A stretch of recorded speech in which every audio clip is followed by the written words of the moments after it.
Boa tarde a todos. Meu nome é Cris Yumiko Mizushima, esposa do condutor da Casa Missionária de Porto Alegre Roio.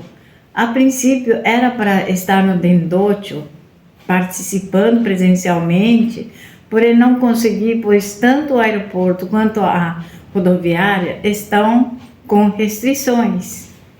Primeiramente, gostaria de parabenizar a excelente realização da Assembleia Comemorativa Conjunta de 70 anos da Fundação da Associação dos Moços e Associação Feminina da Tendikyo do Brasil. E agradeço profundamente pelo convite para o meu depoimento nesta ocasião tão especial desta celebração. Nestes 3 anos 1000 dias que antecedem o ocultamento físico de Oyasama, todos nós, seguidores do caminho, sabemos que é a época de empenharmos mais e mais ainda para que, quando chegar a data da comemoração, que é em 2026, possamos regressar ao Odiba e contemplar Oyasama eternamente viva. Eu, particularmente, desde o início do ano passado, carregava uma profunda preocupação com relação à igreja a qual minha mãe foi a primeira condutora e fundadora. Essa igreja estava prestes a fechar e estávamos em busca de alguém para assumir a igreja. Realizamos várias reuniões entre famílias e fiéis. Inclusive, o condutor da igreja superior veio do Japão para ver a situação e também ficou muito preocupado por não haver sucessor. Mas eu, lembrando a caminhada da minha mãe, dedicação única à salvação da minha mãe, não conseguia aceitar o fim desta igreja que ela fundou e conduziu com tanto empenho. Quando eu tinha 2 anos, eu lembro que a casa onde morávamos incendiou, destruindo tudo. Mas ouvi minha mãe dizendo assim: posso iniciar tudo de novo, assim começarei do zero. Como já tinha um altarzinho em casa quando nasci e quando minha mãe ficava atacada de crise, porque a asma, que ela tinha, eu ia em frente do altarzinho e rezava pedindo a Deus que minha mãe ficasse boa logo. E sempre dizia a Deus: por favor, eu não quero nada, só quero uma mãe saudável. Lembro disso desde pequenininha. Ela melhorava, mas quando melhorava saía para Nyoigaki, Otaski. Nunca ficava em casa, mas eu pensava, melhor assim do que sofrendo. Assim que eu lembro a nossa vida no Japão, e ela nunca parou de fazer Nyoigaki. E já tinha a casa de divulgação no Japão mesmo, casa de divulgação Minosato. De repente, quando eu tinha 6 anos, meu pai resolveu voltar para o Brasil, porque ele é brasileiro, nascido no Brasil, ele ficou com muita saudade do Brasil. Essa mudança repentina foi assustadora, porque quando chegávamos ao Brasil, não tínhamos nada e entramos num mato sem saída. É um bairro distante da cidade de Mogi das Cruzes, o bairro pertence a Mogi, bairro do Taboão. Nesse bairro moravam 30 famílias e minha mãe fazia divulgação ali mesmo. Já desde o início da chegada, ela já andava visitando, assim, falando que estava cumprimentando tudo, mas na verdade também falava a palavra de Deus. E assim, como a gente era muito pobre, fomos muito humilhados por sermos, assim, recém-chegados do Japão também, Mesmo assim, minha mãe continuava fazendo a divulgação. Após 5 anos no Brasil, na ocasião dos 80 anos do ocultamento físico de Oyasama, mesmo a gente tendo muita dívida, muito pobre, minha mãe fez outra dívida e resolveu fazer Odibagaire, Mas o que todo mundo da família pensou, claro, ficaram revoltados, né? Meu irmão principalmente falou que Deus assim que faz sofrer não existe, né? Mas eu lembrava que a doença que minha mãe tinha já não estava mais incomodando ela. Então eu não fiz contra. Eu só achava que se fosse para minha mãe viver mais, ela poderia ir. E eu tinha 11 anos. Não foi fácil para mim depois que minha mãe foi. Demorou meio ano para voltar, na época, porque era de navio, ida e volta, né? Para mim, já na primeira semana foi difícil, porque tinha 3 irmãos pequenos e os 2 irmãos mais velhos, trabalhavam na roça. E eu tinha que cozinhar, lavar roupa, limpar a casa e sem muita água, porque a água é lá no riacho, que a gente tinha que lavar roupa bem longe, colocando um monte de roupa no carrinho. Mas eu penso, puxa, minha mãe tinha coragem de me deixar assim, a responsabilidade, né? E isso eu acho que significa que ela estava bem amparada em Deus mesmo, né? Mas muitos milagres aconteceram após o regresso a Diba que ela fez. Milagrosamente, todas as plantações que meus irmãos cultivavam geraram ótimas colheitas de boa qualidade, sendo que nós não tínhamos colocado nenhum adubo por falta de dinheiro para comprar. Mesmo assim, não bicharam, as colheitas estavam bem e quase 100% deu para vender e pegou bom preço. E assim a gente conseguiu devolver as dívidas, né? E meu irmão ficou bem feliz. Bom, resumindo, quando minha mãe voltou, já tinha apagado a revolta da família. Ali aprendemos que, como o Yasoma disse, o adubo Deus pode dar, né? Depois mudamos para onde a atual igreja está situada. E minha mãe nunca parou de fazer divulgação e sempre conseguiu regressar em todos os decenários de Oyasama e todas as datas comemorativas das igrejas superiores e do Odibá também. Ela também fundou a igreja Minosato ali. Nessa ocasião, meu pai já havia falecido de câncer no estômago. Nós somos gratos e felizes por minha mãe ter passado por toda essa caminhada durante 50 anos, porque ela ingressou quando tinha 23 anos e ela foi a falecer com 73 anos. Contei essa história com mais detalhes para o meu filho mais novo, que estava no Kaigaibo, Odibá, explicando que minha mãe começou sozinha este caminho. Conversamos muito sobre a possibilidade de ele assumir a igreja Minosato, porque para mim essa seria uma das únicas opções para não fechar a igreja. Então meu filho respondeu que iria pensar. O tempo foi passando e em setembro e novembro do ano passado sofremos com chuvas muito fortes aqui no Rio Grande do Sul. Este ano, em dia 16 de janeiro, novamente, choveu muito forte, inclusive era tufão, vento muito forte. Várias árvores caíram. Foi muito difícil. Era quando eu tinha acabado de sair do banho, às 22 horas, e a chuva estava muito forte, com tufão, e a gente estava bem assustada. Aí a minha neta falou assim, a mamãe falou para minha nora, né? Mamãe, o tevre. De tão assustada que ficamos, começamos a realizar os 12 hinos sagrados. Assim que terminamos os hinos, parou de chover. Aí sim que minha neta ficou bem, né? Toda vez que chove, ela fala, vamos fazer o tevre. Aí no dia seguinte, eu saí para ver como estava. Assim eu encontrei uma amiga que mora perto, e ela me contou que uma senhora que estava assim na varanda, estava querendo salvar a planta dela, né, que estava na varanda, ela saiu porta fora, daí ela foi puxada pelo vento bem longe e acabou morrendo, para ver como estava feio esse dia.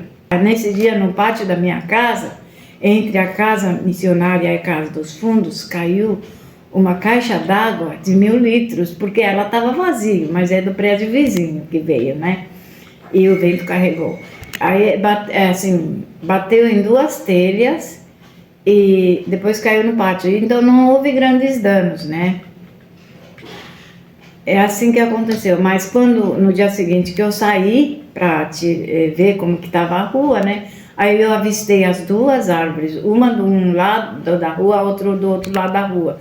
Porque minha casa fica entre as 2 ruas e é uma travessa a minha casa, sabe? Daí, quando eu ia tirar foto da árvore caída, nossa, meu filho que estava no Udibá, né, ele ligou para mim, mas antes de ele falar qualquer coisa, antes de eu perguntar o que foi, eu falei assim, sobre árvore que estava caído, e me chamou a atenção, porque o que me chamou a atenção mesmo foi a raiz que estava rasa na terra, não estava profundo na terra. Daí eu falei para ele, né, nós precisamos ter muito mais dedicação aos pais, porque a raiz é a base. E eu falei para ele, para mim não precisa fazer nada, sou seu pai, mas não precisa. Mas eu quero que você faça dedicação ao Deus Pai, que é nosso verdadeiro Pai, né? Eu perguntei, né? O que você poderia fazer para o Yasama? Você já pensou sobre a questão de assumir a igreja? Aí ele prontamente respondeu, sim, já pensei e vou assumir. E graças a Deus, ele já estava junto com uma boa pessoa que já compreende muito bem sobre a religião e também a história do Minosato. Isso tudo foi em janeiro deste ano. Depois, em maio, foi pior. Vieram as chuvas muito mais fortes, que foram notícias em todo o Brasil, inclusive no exterior. Foi o mais intenso. As chuvas que se iniciaram em 27 de abril e aumentaram dia 29, causaram muitas enchentes em vários municípios do Rio Grande do Sul. Desde que iniciaram as chuvas, só pararam em alguns poucos dias, inclusive no dia 3 de maio, data em que meu filho, minha nora e a minha neta chegaram aqui em Porto Alegre. Até então eles estavam morando em Bauru, né? E depois que eles chegaram em Porto Alegre, né? Na mesma noite, todos os voos foram cancelados. E o aeroporto interditado, o rodoviário interditado, sabe? Eu pensei assim, parece que Deus queria que meu filho também ficasse aqui para me apoiar, né? Eu já não estava mais conseguindo pensar direito, porque, puxa vida, seguidamente assim ocorrendo, né, desastres naturais aqui no Rio Grande do Sul. Só estava rezando, pedindo a Deus para que parasse de chover, porque senão causaria muito mais inundações, estragos, desabrigados, e muita gente iria sofrer, né, com toda essa situação. Então, quando estava pensando assim, uma esposa do condutor de uma igreja me solicitou o Pix para nos ajudar com qualquer dificuldade e gastos extras que pudéssemos ter.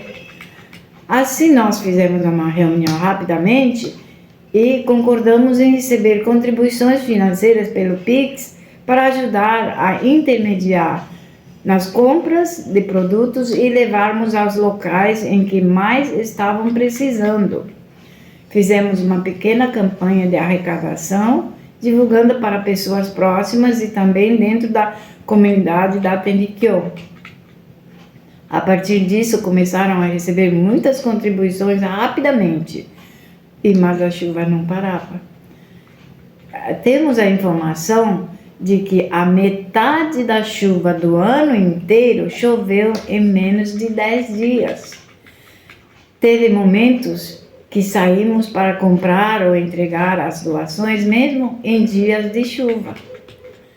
Graças às doações, conseguimos levar produtos a vários lugares diferentes, muitos lugares, vários abrigos, pontos de coleta de doação e redistribuição e locais que prepararam refeições.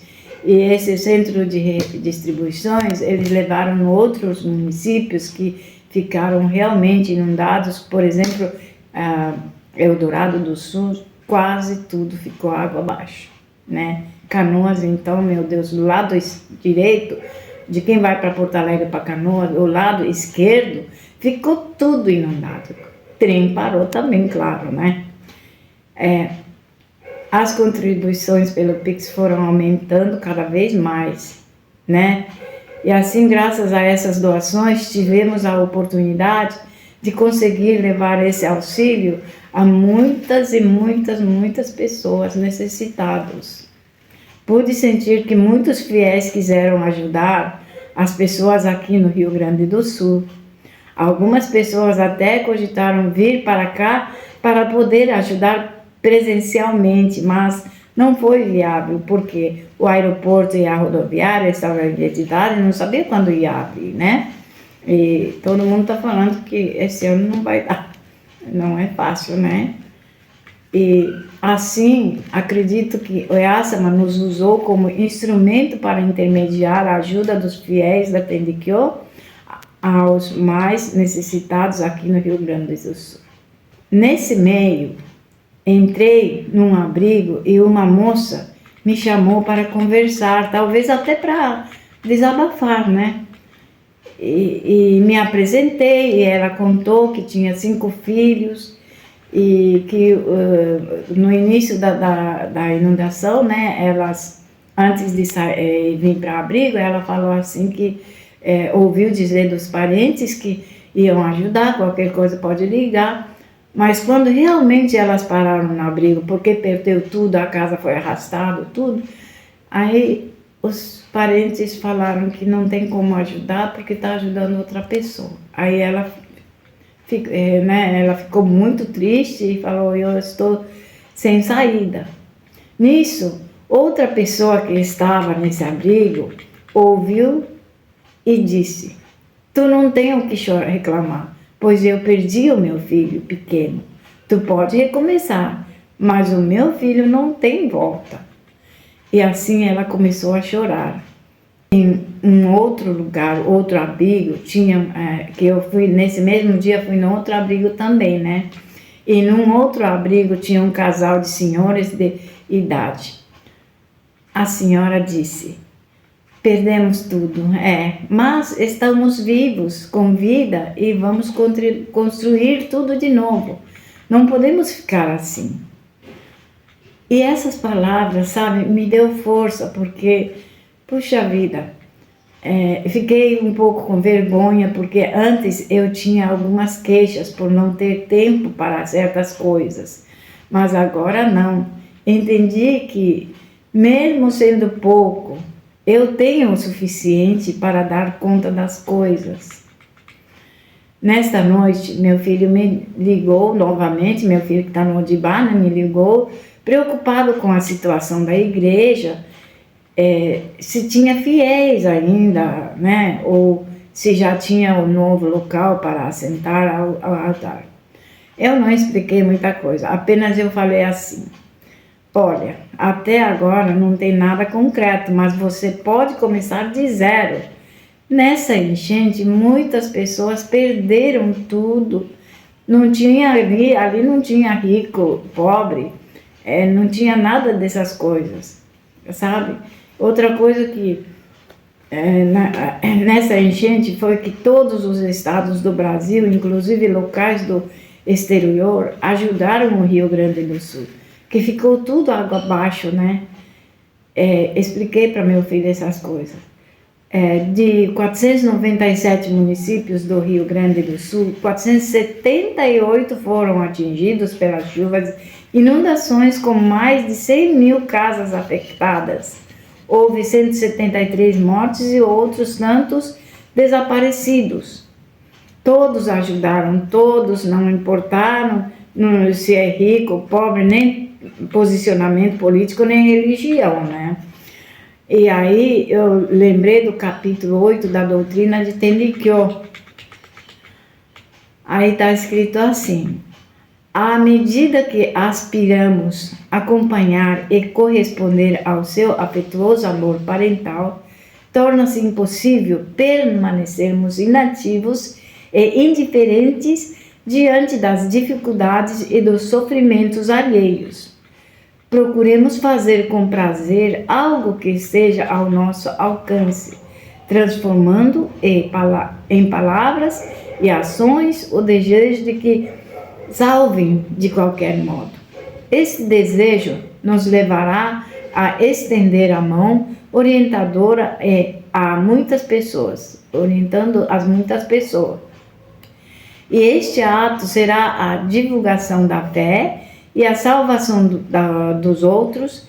Isso se manifestará com nossa devoção à causa dos próximos, compartilhando de seus infortúnios e esquecendo de nós mesmos, com a intenção de auxiliarmos e respeitarmos mutuamente, sem contar com vantagens e desvantagens próprias, e estando conscientes de que somos todos irmãos.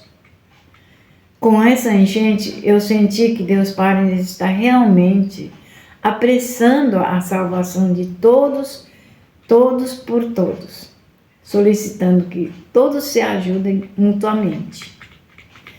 Estou ciente de que o verdadeiro caminho na vida que precisamos trilhar é o caminho da fé.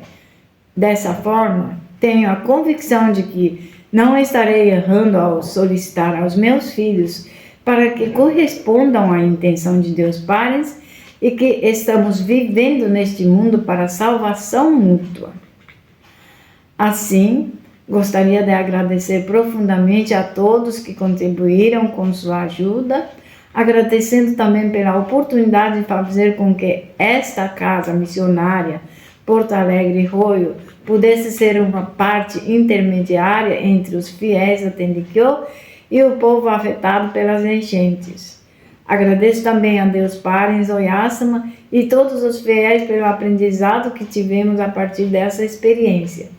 Assim finalizo este relato de hoje e muito obrigada mesmo.